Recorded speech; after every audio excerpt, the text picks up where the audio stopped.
Hi, everyone. Again, we're just waiting a few more minutes and then we'll start.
Well, I think you're muted.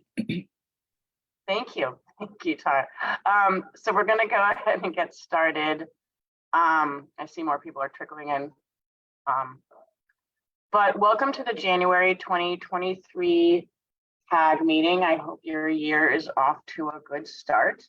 And as always, I just immediately am going to turn it over to Desiree.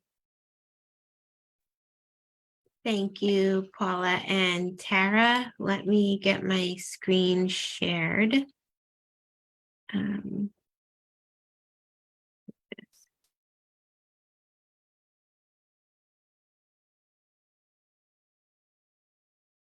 Okay. All right. Everything's good. You could see it. Yes. Okay, great. All right. Thank you very much. Hi, everyone. Welcome to the 29th Community Advisory Group meeting. Today, Thursday, January 26, 2023. My name is Desiree Gazzo. I am Community Engagement Lead for the Eastside Coastal Resiliency Project with HNTB Lero, the Program Management Construction Management company. I'm joined here today with colleagues from DDC and the project teams.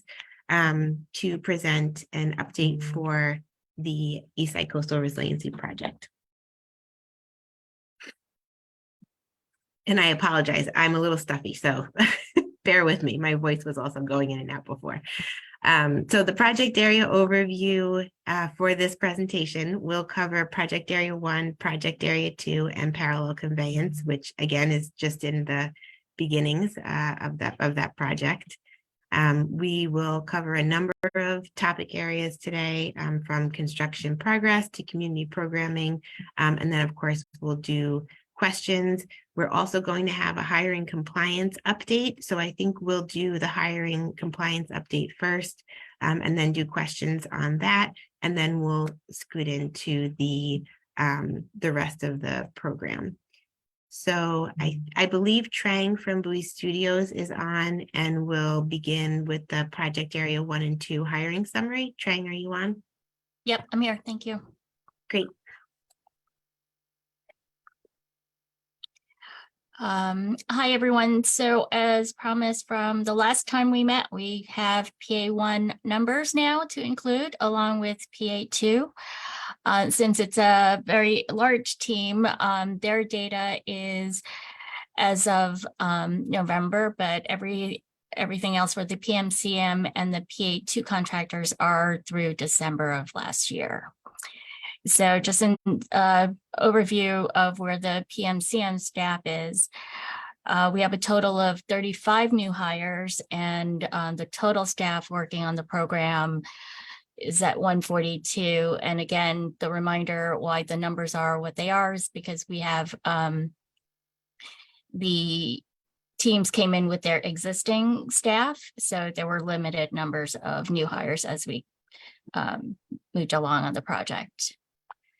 Some highlights that from our team, we have over 33% of the staff coming from the MWB subs, and it's a very diverse team with 32% minority, and the female number of construction managers is over 23%, and that's more than triple the typical industry average for construction managers, so we're very proud of that. Going to the next slide. For the contractors, for project area 1, like I mentioned, this data is as of November. They're at over 500 staff. And again, they came in with almost 60% of existing staff, and their new hires are at 42%. Again, they're almost at 50% in terms of minorities on the team. So again, we have a very diverse team, and their female construction workers are at 2.6%. There's room for improvement there since the federal goal for females on jobs are 6.9%. PA2 have been pretty consistent, and you've seen this in the past meetings. They're at 448, again, with existing staff at almost 65%. And new hires from MWB teams are a little over 8% with almost 43 minorities. And again, their number of female workers on the site is a little over 3%. Also, there's room for improvement. Next slide. On the current progress for MWB goals, you may remember the PMCM team has 2 separate goals. So we're at 29 for PA1 and 31% for PA2. And everything seems to be on track for that. For IPC, who's just joined for PA1, their initial goal is at 12%, and right now they came in with a projection of 14.1%. So we're hoping that they will meet those projections. And if they come close, it will be a very good cushion just in case anything falls off and changes over the course of the project. The same goes for Perfetto. Their goal is at 16%. And their projection is 16.5. They're further along, and so far they seem to be on track to meet the 16. and hopefully get to their projected 16.5 as well. For the Section 3 hires, we have some good news. There's been some improvements. So for the PMCM team, we've gotten 4 new hires over the course of the contract. IPC, who just started, have 3 new hires, and Perfetto also have 2 new hires. So we're with the new year, we've reminded the contractors to circle back again and renew their efforts, talking to the unions about getting more locals and Section 3 individuals and trying to hire local and giving priorities to Section 3 individuals. And I think that's that for our summary. Some of the ongoing strategy and good faith efforts, we're continuing with our quarterly information sessions. The next one is scheduled for February 28th from 5 to 6. Thank you, Desiree. That's our, I was hoping you'd have that on hand. We're new year, we're focusing on potentially new careers with giving tips on resume updates and interview strategies. And then we're building on the relationships that have been successful in the past with the Lower East Side Employment Network, with Henry Street Settlement, with Workforce One, and obviously with your group and anyone else that we've come across who's expressed an interest in working with us. DDC's Office of Diversity and Industry Relations is also helping us, especially with coordination with Small Business Services and potentially the Mayor's Office of Workforce Development to get more union engagement. So we're building momentum on past successes, and hopefully there'll be more success stories for this year as all of the projects get up and running.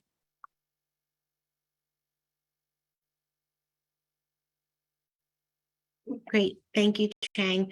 Do we want to take questions on the hiring part before we switch to construction? Wendy? Hi, you know, originally you used to show PA2 and you showed the breakdown of where people lived, the employees lived, and it was something like 2% Manhattan. Are we going to get a breakdown like that for PA1 so we can have a sense of how many are coming from this area? Yes, we could do that. We just haven't had a chance to update everything, and since their data is a little lagging, we're just getting out what we have available, and then we'll have it for the next one. That would be great. And maybe even people at CB3 might be interested in that. I don't know, because that was a big concern of the community at one time. Sure. Thank you. Other questions?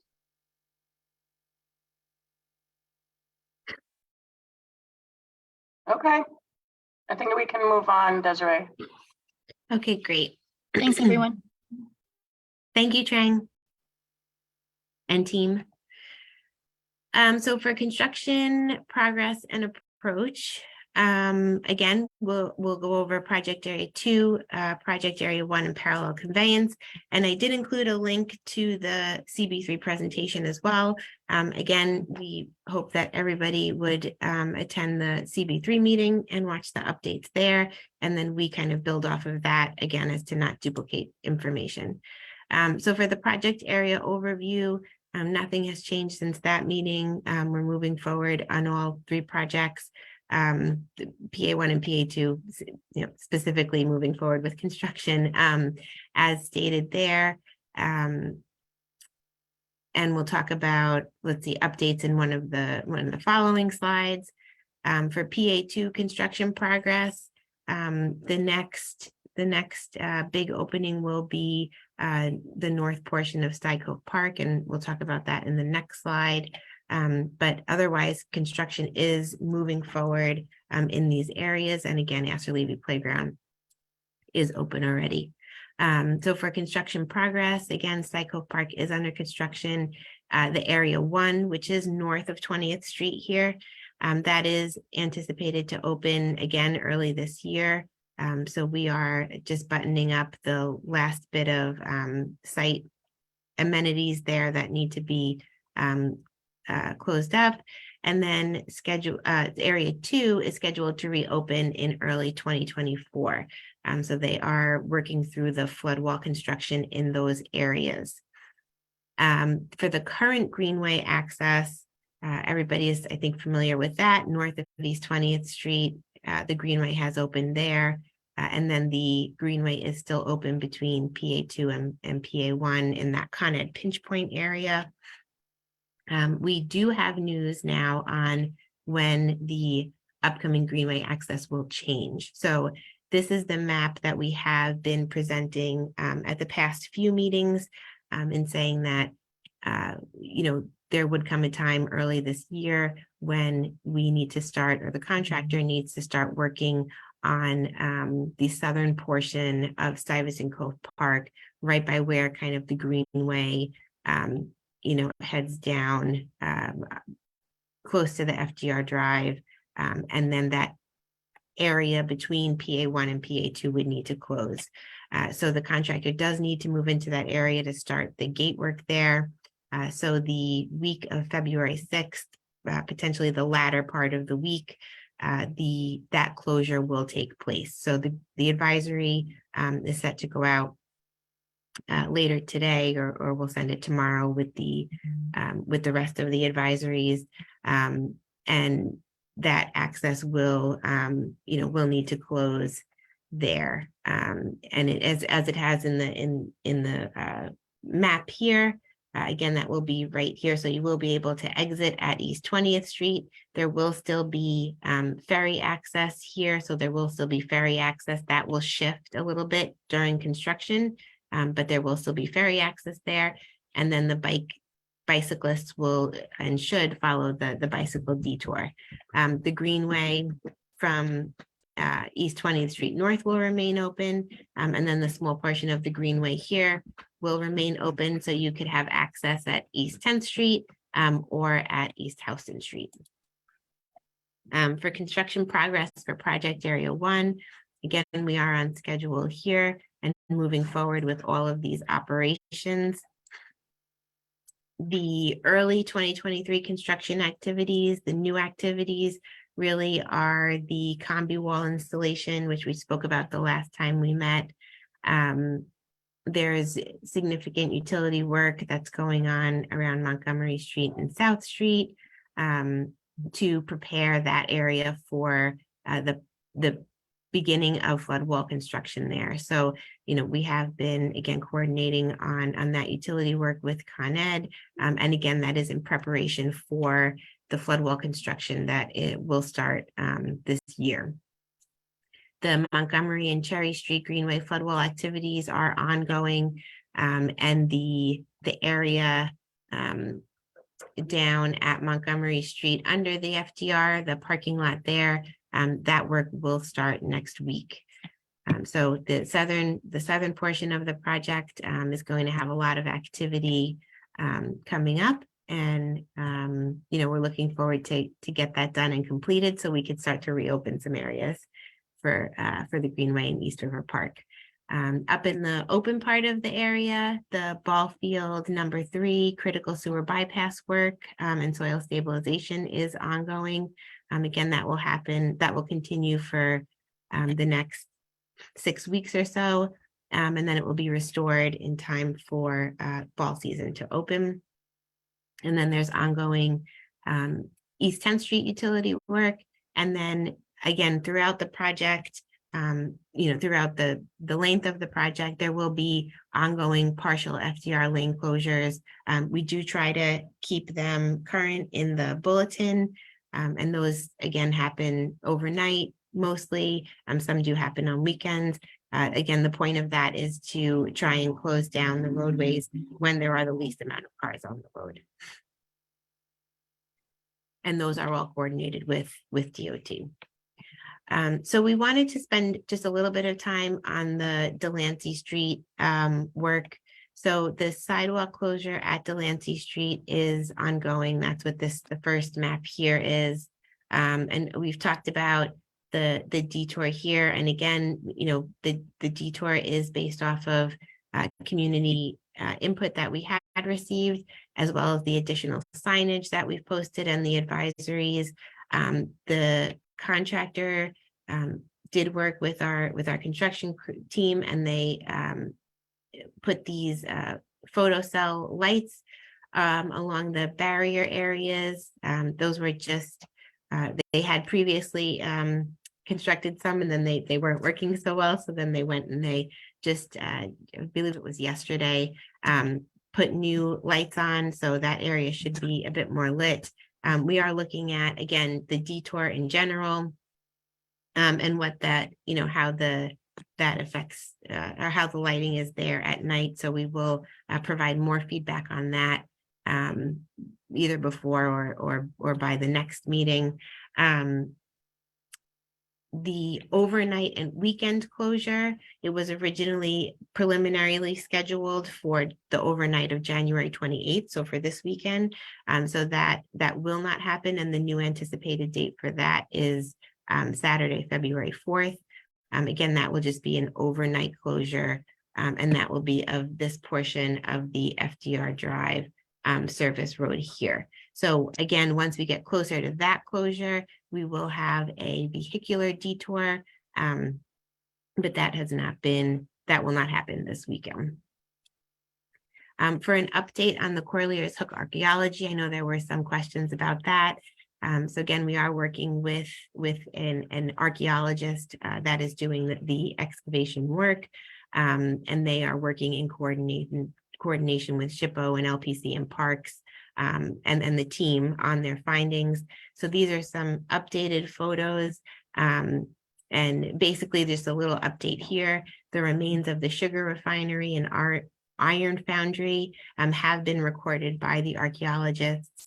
LPC and SHPO concurred that this area of the site can now be backfilled. So they, you know, they documented what needed to be documented, and it can now be backfilled.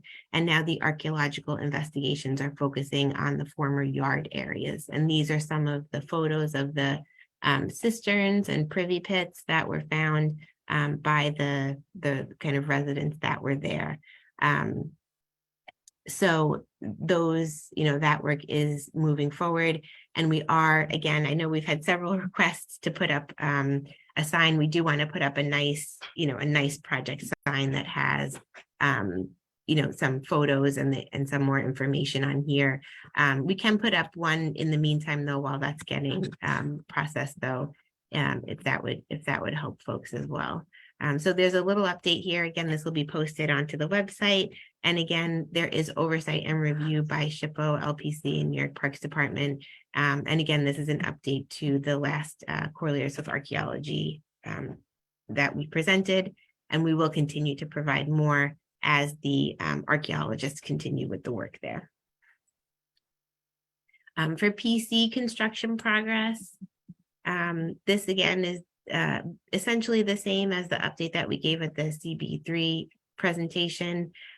Right now, the contractor is mobilizing and moving forward with some test pits, and then they'll move forward with staging and equipment areas. Again, the construction activities will focus in the northern portion, or excuse me, in the southern portion of the project, down by Jackson and Water Streets, and then around Delancey. And this is just a rendering again of the Southgate building at Corlears Hook Park. And then from the bulletin and advisories that we've sent out at location 1, they will move forward with the mobilization of equipment. The tree guards have been installed, and then they'll start the test pit operations there, and then some pre-construction building inspections. At location 2, which is at Lewis Street and Delancey Street, the project area survey will be taking place there. For environmental reporting for project area 1, we have some updated information here.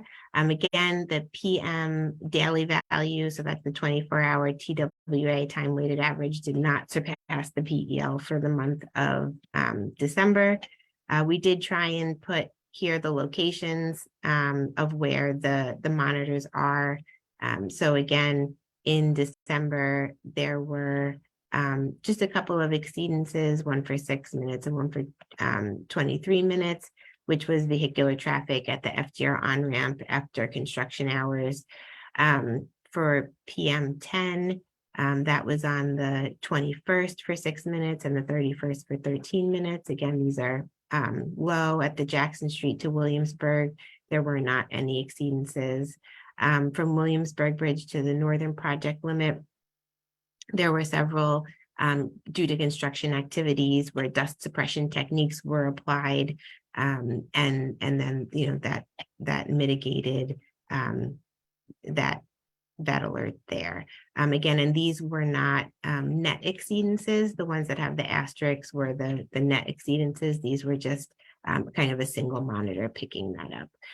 For PM 10 on the 30th, again, it was that same 23 minutes as you saw for the 2.5, and then dust suppression techniques were applied. In the northern portion of the park, just on the 5th, due to, again, vehicular traffic and third-party impacts, it was after construction hours, and dust suppression techniques were applied the next day. For the monitoring locations for December, they have not changed since November. So there are 14 monitors out there currently. You'll see from the southern end of the project up to the northern end of the project. We do not have a PA2 update. I apologize. That was a placeholder. We are working with the PA2 team to finalize that information, and we will share that after the CAG meeting when we get that information. So we'll send it to Tara and Paula, and then we will update it in this deck and note that it was received after the presentation. And then we just wanted to share for community programming and coordination, we did do our first ESCR to your school presentation yesterday. We had presented to an ACE mentoring program last, I think it was in November or December, so it was last year. And that was the first time we presented, but this was our first local school that we presented to. And we went to the Learning Spring School yesterday for about an hour or so. Several team members went and presented to the students there. Some of the students there actually participated in the Call for Art program. So they were very excited to get an update on the project and hear from the project team. It was, really exciting, and they had lots of questions and really enjoyed the presentation. So we were really excited to do that. And we're looking to, again, present at other schools as well. We had printed out a large printout of the wall, almost at full scale height, so they could, see. They haven't been out to the site yet, so they could see kind of what that wall looks like and the scale of it, etc. So it was really exciting, and again, we're looking forward to do more presentations as well. So we will take any questions that anyone has now. Just before we take questions, I know that Paula and Tara did submit a few questions to us. I believe it was 2 days ago on some of the project commitments. So we are going through those, and we will provide a response before the next CAG meeting. If there's anything that we need to elaborate on, we'll certainly present at the CAG meetings, to those points. But we are working on the responses to that as well. So please just, know that we're working on that also. So Paula and Tara, I think we're ready for questions whenever. Michael? Thanks, Paula. Hi, Desiree. How you doing? Good, thanks. How are you? I'm good, thanks. So I have a couple of questions regarding the archaeology that's going on at Corlier. So I'm glad to hear that you guys are working on a sign because I am so tired of explaining to people what's going on. And we'll put a temporary sign. We'll put something together that's temporary until we were just hoping that we'd get a larger sign sooner, so. Yeah. So my first question is, I think the initial timeline when this was discovered that, that there was a dig, the initial timeline, I think, was that you guys were hoping to be completed by mid-January, and now we're in late January. So what is the new timeline?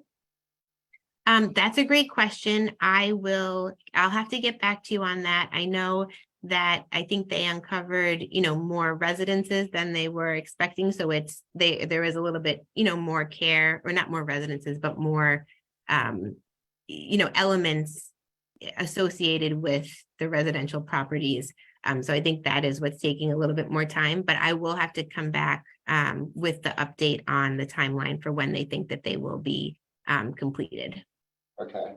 And then my next question, and sorry, I have three, not two. My next question is, the area that you said was now deemed to be able to be backfilled. So I just want to make sure that I'm understanding this correctly. So that means that what they found is staying there and they're just covering it up again? Correct, yes. While the excavation was taking place in this area, archaeologists, are part of this process, to make sure that, the excavation doesn't, disturb anything, or, that as the contractor is excavating, should an archaeological find be made, then the archaeologists are on site. But it is also to expose what they know is out there, and what they were anticipating on finding from, again, previous excavations, or knowing what was there before Corlier's Hook was covered, and then documenting that further. But then that is all staying, and then they're going to cover over the park, just like, or the site, just as they did when they first built the Corlier's Hook Park, and keep everything intact there. Okay, and it will be documented, so 100 years from now, if they decide to dig up the park again, don't know it was there already. Okay. Correct. So my last question is kind of a two-parter. So first, I thank you for providing me with that text that when this all came out, so that we can let the community know what was going on.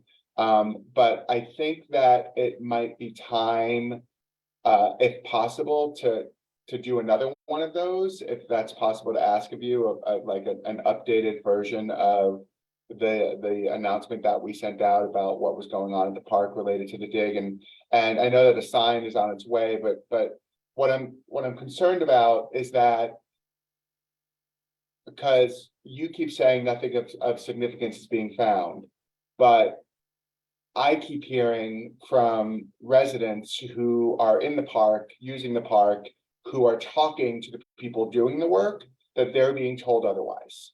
So it's starting to seed this, or plant this little seed of deception of what are they really finding? Are they finding stuff, or are they not finding stuff?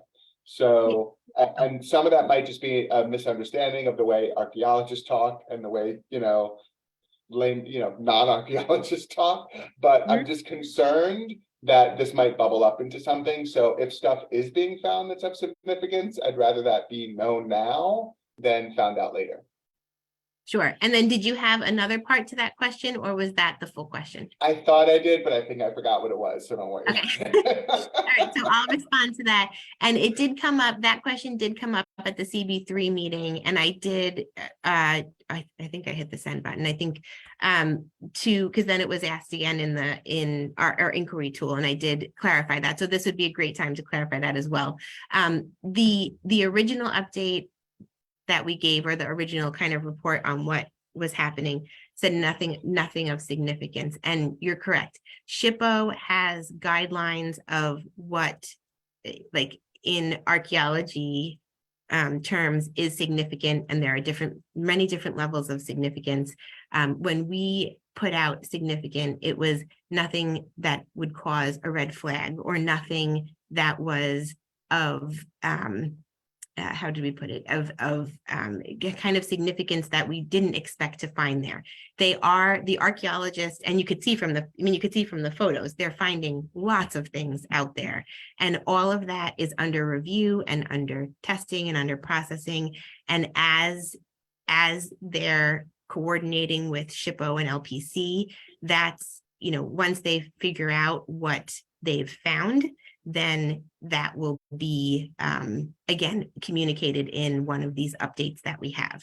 So they are finding things, but however, nothing has been found, again, that causes a red flag, or that was, like George Washington's hat, or something like that, that is of that significance. So again, things are being tested, and that was in the last update that we had given as well. And as decisions are made about, I guess, like in the archaeology sense, the significance of things, that will be shared. But again, this update came from the archaeologist, and things are still under review. All right, thank you. I appreciate it. Does that help? I think there was a miscommunication of the word significant. So Yeah, I think that's what, I think that it's the word significant, I think, means different things to different people. And I think that, some people think finding anything under the ground is significant, but 100%. Yes. Yeah. All right, thanks, Desiree. I appreciate it. Thank you. Mhm. All right, Trevor, then Diane on stack, and after that, Wendy. Hi, Desiree. I typically don't ask questions here, but I have gotten a few inquiries that I just want to relay and see if we can get some clarification. Following up on Michael's comment, just to make sure that it's fairly standard procedure by SHPO, ZIPPO, LPC, and parks, so that they find something regardless of the significance, because I think that's a word that needs to be defined, but to backfill it, because a lot of people were thinking, well, you found something, you should stop and not continue. But just to confirm that it's standard procedure for this type of project to actually bury it again. Do you want me to answer now, or did you have other questions? Yeah, I have other questions, but that's the first one. Sure. So for this project, it was determined that the site would be exposed and then it would be covered. If anything, is found, they're doing soil testing. So they're doing testing of things that are found. There has been nothing found that would stop work on the project. And I think that's something that might be what's getting confused here. So what they're finding is normal objects that they're still continuing the excavation. They're still moving forward with that. Again, in the sugar refinery and iron foundry spot, it has been determined that they've found or documented everything that they need for that area, and it could be covered over again, so that the documentation that was needed for that area has been made, and then it is time to cover over it. Once they're finished with the residential areas, and again, deciding what, making sure that they have everything they need, making sure that they have everything documented, then, they will do the same in that area. So right now, everything is still under investigation. And then once the investigation is completed, we will, again, we'll have multiple updates and provide that information. But for this project, that was what was meant to happen, that the site would be covered over again. Okay, and just a quick follow-up on that one question. The reason why this didn't happen during the construction of the park is because rules and regulations were different, or because they didn't dig far enough when they originally built? I don't have the answer to that question. Okay. I'm sorry for this little That's person. okay. I don't have the answer for that question, but we can certainly look into that, why that didn't happen in the first place. I think things were different when the park was. Okay. And as you know, the edge where Montgomery Street, at the edge of Montgomery Street is where ESCR meets BMCR.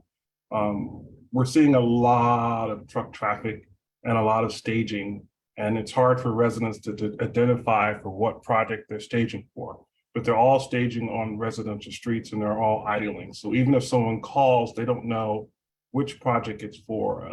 2 days ago, or was it yesterday, there were probably 7 trucks, 18-wheeler type, or very long trucks with concrete things on it, and they were all staged on South Street, and some staged on Montgomery and Clinton and Rutgers Slip. And that, hard to identify. But the point is that we need to think about how we're going to stage these trucks with this little convergence area, because that area underneath the FDR where the parking lot is really tight and it's really confined, and there's a lot of work going on in that one particular area. Not to mention, and I know we just met with one of the developers for the project on South Street. He said he was going to meet with the city and your team. There are 2 major construction projects, one on Clinton Street, that are starting foundation work, and they're going to have a ton of construction trucks and personnel in that area. And this is all within basically a 2-block radius. So I know you can't necessarily answer that, but we need to figure out a way to sort of manage this traffic and these trucks because they all want to be at Montgomery Street, and there isn't a lot of space there. Yeah, no, that's a great point. And I think you're correct between, parallel conveyance, East Side Coastal, or, Project Area 1 and PC. There is a lot of work happening down there. So we will certainly, work to coordinate that better. We have, we try to have calls where all the teams are on together to try to coordinate that work, and the community construction liaisons too have been working together. But it is, again, and I've mentioned this at the CB3 meeting as well, if residents could use the inquiry tool, or if Trevor, if you and Susan are getting, calls, if you could just make sure you tell us, like, as soon as it's happening or when it's happening, then it's easier for us to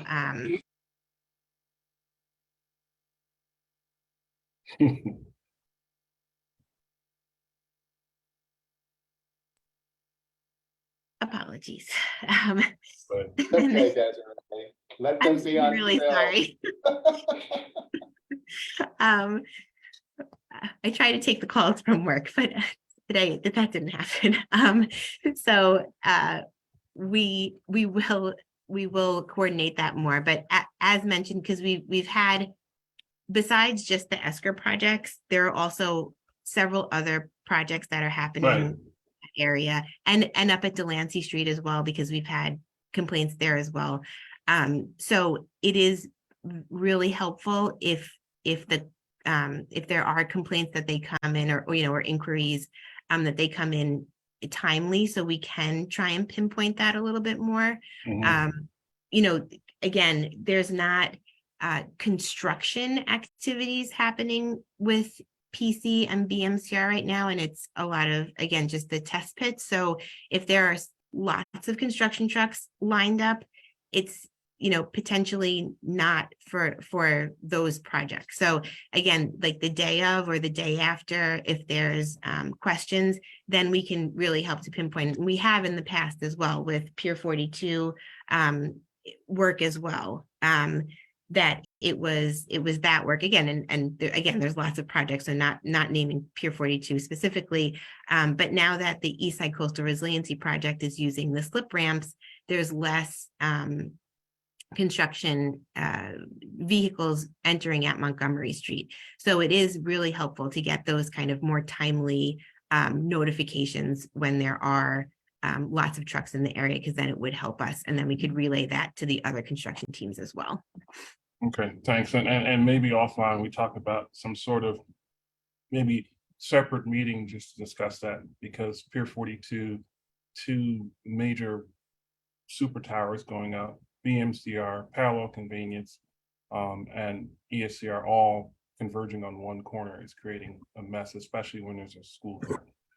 The other thing, and following up on the bike detour on Allen and Pike, obviously rained a lot yesterday and those bike lanes are flooded again. I know I've raised this many times, but we just don't seem to get any traction for something that ESCR is saying is a detour and a safe detour when it's not a safe detour. I wonder if you were able to make any progress on that.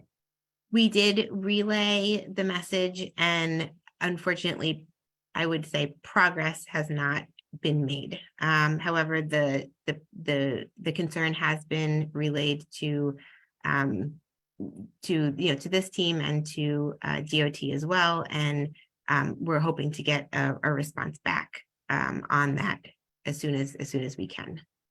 Okay. But Thank we'll you. make it a point to bring that up again. All right, thank you. That's all I have. Thank you, Trevor. Diane? Hi, Desiree. I have two questions. Great. The first one is about the pinch point closure. Have you guys anticipated yet how long that will be closed? We do not have the exact time length. We have made it clear to everyone involved that is a significant community connection to PA1 and PA2. And we will try and get more detail on how long that will be closed. But at this point in time, I do not have the exact time that will be closed. Okay. And then my second question, this might also be something that you need to ask questions about and come back. It's about the work that's happening at Delancey. Okay. So I've heard questions from people who live right nearby there and from people who just use that pathway in replacement of the greenway, that they don't understand, right? So that they're not understanding how the piers for the new bridge are going to be installed and how that's going to affect the traffic flow in the future. Not so much the cars, but the pedestrian traffic flow. Because when, before it was closed off, it looked like there were spray painted guidelines on the sidewalk showing that the curb cut on the south side and part of the sidewalk that pedestrians use was actually going to be underneath one of the new piers. And so it's very hard to talk about. It's very hard for people to visualize. And I'm afraid that pictures I took with my phone didn't actually help that any. And so what I'm hoping is that we can get some clarification on that and, have some sense of how long is this detour going to be in place? How long when the Lewis Street work starts for the parallel conveyance, how will that affect the detour? And what will it look like afterwards? And how will pedestrians be able to walk under the Manhattan Bridge on that side and, continue south? Yeah. Okay. So there are definitely renderings and plans that show how the pedestrian bridge will work. The pier is, from what I remember, kind of right on the corner of that sidewalk. And I'm trying to remember how exactly the sidewalk will still be operational, and the and the ramp will be kind of similarly to where the ramp was. But there will still be access under the new pedestrian bridge and to cross the street and to access the sidewalk. So the pedestrian access will still remain there. Where exactly the piers lay and if people will be walking in under and in between the piers, that I have to pull up some of the past renderings on. And we could definitely send that up, or I could include the link even before we post this slide on where the in the PDC presentation on what pages that you could find the renderings for the bridge here. So there will still be pedestrian circulation around the corner and across the street. But I do remember it being a little interesting of where the pier placement needed to be because of just the infrastructure, the utilities there, the way, because I think I had questions about it as well. I know it was very tricky putting that bridge and the piers in there, but they were keeping the pedestrian circulation. Yeah, I think for now, most people will just be happy to hear that because there will still be available pedestrian circulation and that you won't have to detour around, you know, that intersection once the work is all finished. I'm sure that some people will be curious to see exactly what you've got in mind, but it would be helpful to have that link, and then people who want to understand more can take a look at the pictures. Okay, yeah, that we could do that. I also, when we were up at and I know we're running short on time, but we are going to try to put, you know, we had the temporary construction fences that had a lot of the renderings of the new parts of the park and kind of called things out more, and those didn't go over well because they were vandalized. But we can also try to post some smaller renderings around the project areas, which was what our intention was going to be with the decorative construction fences, to have them at the locations where there are construction, so that way folks could see what the finished products would look like. That was the goal of the decorative construction fences from the beginning. But again, due to the vandalization that we've been experiencing, we could laminate some 11x17s like by the Delancey Street Bridge at Corlier's Hooks, so that way folks can see what the new parks will be, and that way those are easier to replace, you know, should anything happen to them. And we've had good success with the Houston overpass information board, and we're hoping to I think Joyce did include at least a rendering of what the full park will look like there. But if we could put some more renderings there, again, the 11x17s are easier to replace if they get vandalized. So we'll try and do that a little bit more also, if that's helpful. Yeah, great. I think that would be very helpful. Thank you. You're welcome. Wendy?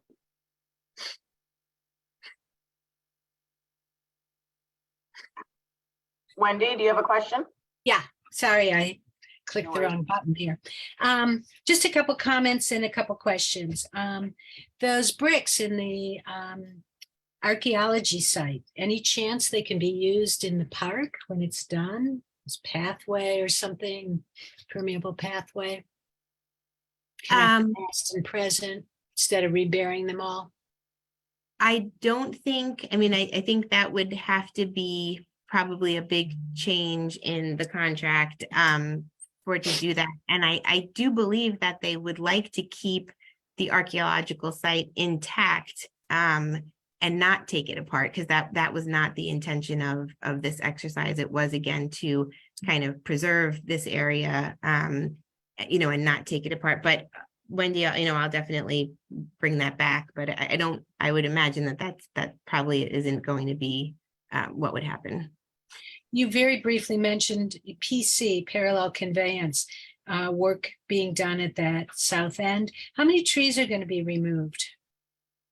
That is a good question, and that is something that we brought back to the team before this meeting. So they are looking into that, and we'll have to provide an update on that, because there was also one or two questions from the inquiry tool. So we do understand that is a concern, and we're looking to come back with more information on that. Again, the project just started, so they're really working on the test pit work and focusing on that. And then the attention, you know, will shift to the next steps of the project. Okay. You mentioned the school you visited on 20th and 2nd Avenue. Are you going to be visiting schools, you know, right near the park, like Bard High School or Nest? There's a lot of schools that use the park. I don't know if one on 20th and 2nd Avenue did. Yeah, so we actually took, when we did the call for art, we have a list of all of the schools in the area. We submitted the call for art to, again, all the schools, and made contact with the principals there, et cetera, teachers. For the first kind of round of the ESCR to Your Schools program, we contacted the 3 schools that had the most participation in the Call for Art program, because they were the ones who were really engaged with the project and the program, and spent a lot of time doing that. Learning Spring School was the first school of the 3. I think we did hear back from another school, and we're following up with them as well. Nest Plus M was again a big participant of the Call for Art program, so we did reach out to them as well. But we will look to reach out to a good variety of schools in the project area. Again, Learning Spring School was one of the first who were really excited about it, and the kids were really excited about it since they were in the Call for Art program. And they do use a lot of the PA2 facilities, because they are up there by Astor Levy and Stuyvesant Cove Park. Okay, and call boxes. We used to have emergency call boxes in the park, and I don't believe there are any now. I haven't seen any. And we know there aren't many patrols in the park. There's people using it at night still, no matter what. Can we get some emergency call boxes in there? They used to have solar powered ones in the park. Yeah, Wendy, I saw that you, had asked that question before the CAG meeting, and that would really be a Parks question. So I asked Paula and Tara to reach out to Parks on that one. And we will be reaching out. I think we already did. You already did, yeah. Thank you. Good, thank you. Okay, I will leave my other questions that I already asked through them, that they're followed up with. And next person, I guess. Thanks, Wendy. Robin? Robin? Hi, Desiree. Nice to see you. Happy New Year, everyone. I wasn't able to come to the last meeting, so this is the first I'm really hearing about the archaeological dig, which everyone's so talking about. But it's a great opportunity to do a public program in the park, actually, with the community, to bring them here and to show them the site and to let them know what was here before. And that would be something to think about if it's possible. It's a shame that we can't keep it open. I know that the cities uncovers things all the time. Friends of mine in their backyards uncover things, in the East Village. But if there's a way to extend your community programming to maybe, having some kind of a historian come by, and at least people can come and see the site and the community can know about it, and really actually see the park and act and interact with it, that'd be awesome. I'm happy to talk to you about that if that's something that you all can do. Thanks, Robin. Yeah, we have had several requests for folks to be able to, be on site and see the site there. And, unfortunately at this time, it's not something that is possible to bring people, on the active construction site where the archaeology is. However, we are looking to put together several, information signs with the photos and the captions and updates on the archaeological work there, what the finding was and the history, etc. So that is something that we're working on to put on site there, at Corlear's Hook, to kind of try and make that connection. Right, I heard that. Is there what's the reasoning behind leaving something intact if it's just going to be covered up for the next construction project? 100 years from now, to dig it up and cover it up, why not be able to dismantle some of this stuff and rebuild it in another area of the park, for example?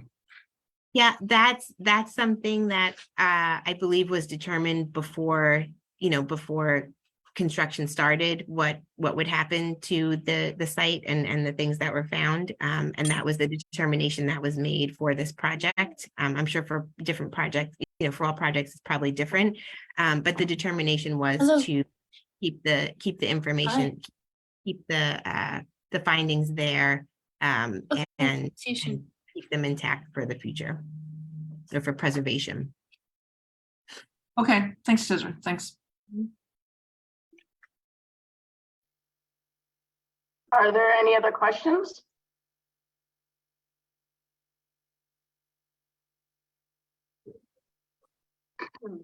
Okay, I guess not. Well, thank you, Desiree and Trang, for your presentation tonight and for answering the questions. Thank you. Thank you for having us. And again, we did wish everyone a new year. I think the last time we spoke, but again, happy new year to everyone. And again, apologies for my little guy, but have a good night, everyone. And thank you again for having us. Thanks, Desiree. So now we'll transition to the CAG only portion. Let's take a quick 2-minute break before we do that.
Hi, everyone.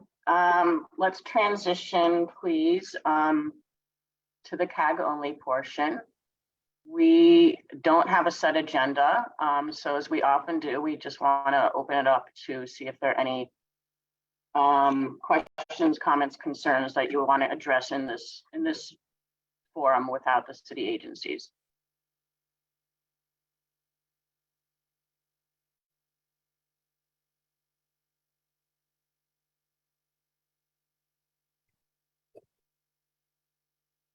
Other than cautious skepticism about what they're actually finding at the dig site, I don't have anything.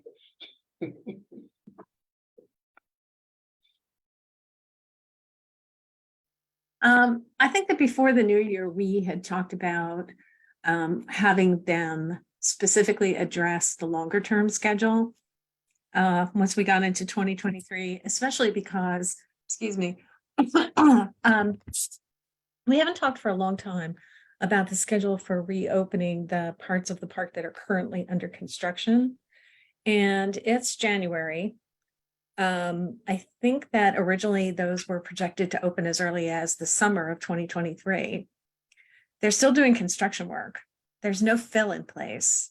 So I feel like I've lost track of what they're aiming at for reopening and whether or not you could finish the construction, put the fill in, let the fill settle, and then, build a new park on top of that this year.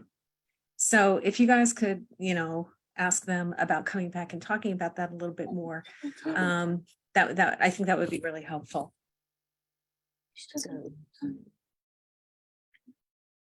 Noted, Diane. Great. Robin? Yeah, I know you asked me this today in an email about my questions about parks doing some activations, but I don't know if, I know that we're focusing on the construction part of it, but it would be really helpful for parks to, address us and let us know what they've done and do a follow-up on all these, newly made spaces for recreation and to replace the park. I haven't seen any of that. I live 3 blocks from the park. I have no clue where else to go. The only thing I've seen in the neighborhood is privately held property, which is the Seward Park High School, put a lawn on what used to be tennis courts, but that's not parkland. And I don't know if that's, if it's locked mostly now these days. So if we could get that also, that would be great. And I think maybe they should come to the community board as well. And that's a whole nother question, but what's the update on all the requests that we made? Yeah. They're going to be coming back to us. Actually, I mean, we asked them to give us updates on the commitment letter stuff. I know that there was also that pending study. So it looks like they're preparing to come back to talk about that as well. We just have not set a date yet because the work, obviously hasn't started yet. But also with DOE, we know that some of the parks or some of the school yards are supposed to be made available, which we've been trying to get from DOE. We're actually meeting with them tomorrow to get a clear sense of like what's actually available. And then I don't recall, I have to go back and look at the commitment letter to see if Seward Park is part of that. And if so, why is it locked? So we'll hopefully be able to report back to you all tomorrow after we meet with DOE to find out. But we can also go back to parks and just let them know about activation and again, spelling out clearly what the alternate sites are due to the park closures.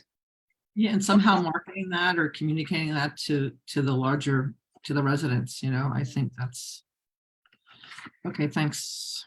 And yeah, I would again, back up what Diane said about really knowing what the actual schedule is, because it's not really clear. And thanks. Wendy? Hi, thanks. I've asked before, there's the map they made of alternate, and Robin, just mentioned she doesn't know where to go for another park. And there is the map that they've marked, okay, we put turf here, paint here. We've asked for, can dog parks be added and can running paths be added? And then they just put links to other maps, but that doesn't really help people who are trying to be out there. So it'd be nice if we had a clear picture. And I am really upset about the, area by the FDR where the Delancey work is going to go on. I do hope they put in a 20-mile-an-hour speed limit there because the cars are really racing through. But are we going to ever have an update from Con Ed on the work they're doing or the work being done as part of the parallel conveyance? We had a couple minutes on it today, but I think especially as work is now underway, aren't we going to ever have a real presentation?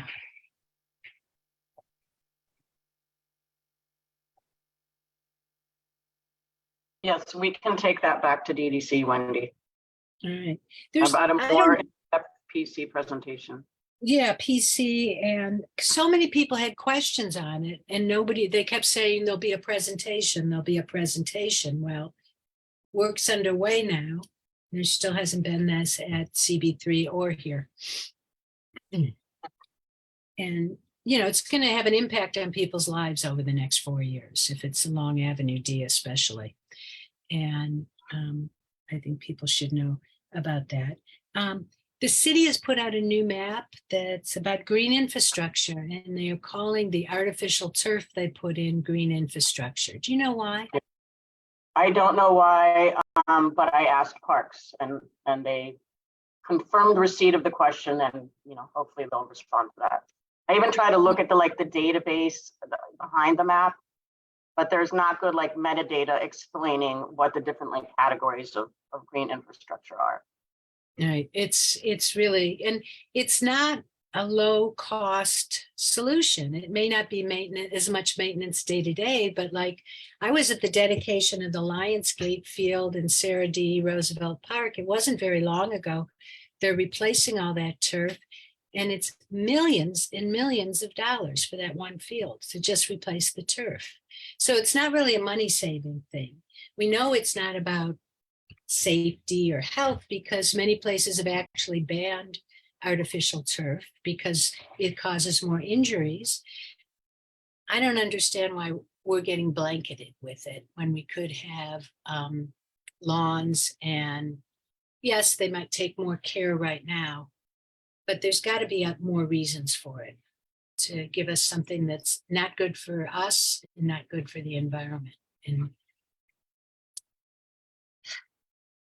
And then to call it green infrastructure.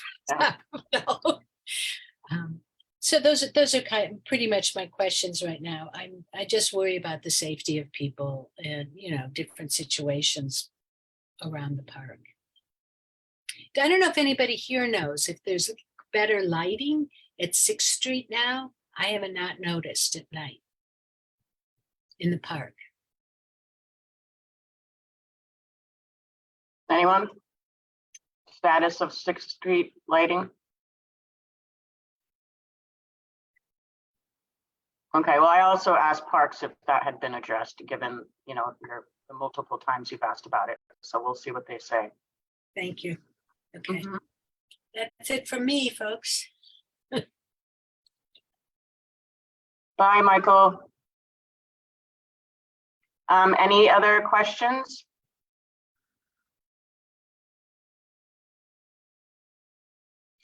Okay, well, I guess we're continuing our kind of recent pattern of ending well before 6 p.m. So I hope everyone has a good evening and a good weekend. Thank you. Bye. Thank you. Bye-bye. And then Tara and everybody else. Thank you all.